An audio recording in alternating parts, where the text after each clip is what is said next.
It's probably worth pausing first to say what inerrancy isn't. Some people want inerrancy to include, for example, no grammatical irregularities or no strange spellings, whereas to be quite frank, we in the West are only coming to standardized spelling fairly recently. Just take a look at the Puritan spelling of 400 years ago, and it was bizarrely varied and so forth. It doesn't have anything to do with picky details of that sort.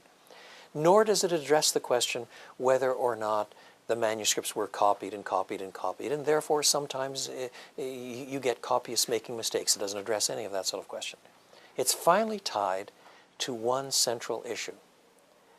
Has God disclosed himself in words, or only in numinous experiences? If he's disclosed himself in somehow subjective, mystical, numinous experiences that can't be verbalized accurately, then any notion of inerrancy or the like just makes no sense.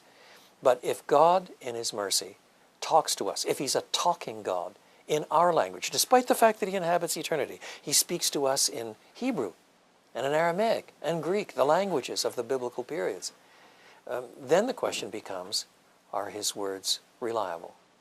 When he speaks, does he speak the truth? Now, obviously, the Bible is made up of many different literary forms, different literary genres, for example. And so sometimes the way God discloses himself are very different from other ways that God discloses himself, even in words, for example. Through the prophet Jeremiah in the Old Testament, about 6 centuries before Christ, God gives Jeremiah certain words, and Jeremiah dictates them to his secretary, and his secretary writes them down. Now, as part of the story, eventually some bad guys come along, and they pick up the manuscript, the only manuscript, and they start tearing it up and throwing it into the fire. Now, if you're a reader of that, you're supposed to laugh, because after all, this wasn't a PhD dissertation by Jeremiah. God gave this to Jeremiah. Do you really think God's forgotten what he said? And so God gives it to Jeremiah again. So here's just plain dictation. But in other passages, Psalm 23, which many of us grew up with, David can say, "The Lord is my shepherd. I shall lack nothing." Now, he wasn't given that by dictation. He was expressing his own feelings, his own understandings from his own days as a shepherd boy, and he just thought this was a terrific analogy to talk about God. Now, in both cases, God used human individuals, in some cases by dictation, in other cases by visions and the like, in this case through the experiences of David, to produce a text that is simultaneously the text of the human writer and God's own ordained, providentially determined words.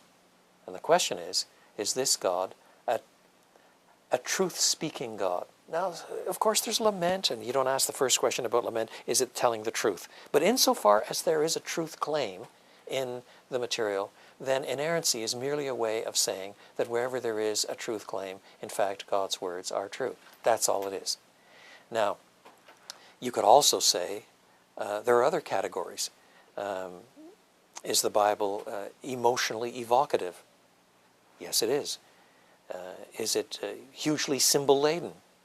In some kinds of writing, hugely so, because it's made up of so many different kinds. In other words, truth is not the only standard to bring up against Scripture, but because it's the standard that is so often denied in today's world, therefore you find confessing Christians wanting to affirm it using a variety of words. And inerrancy is simply one of those words to insist that where Scripture purports to be telling you stuff, God's words are reliable.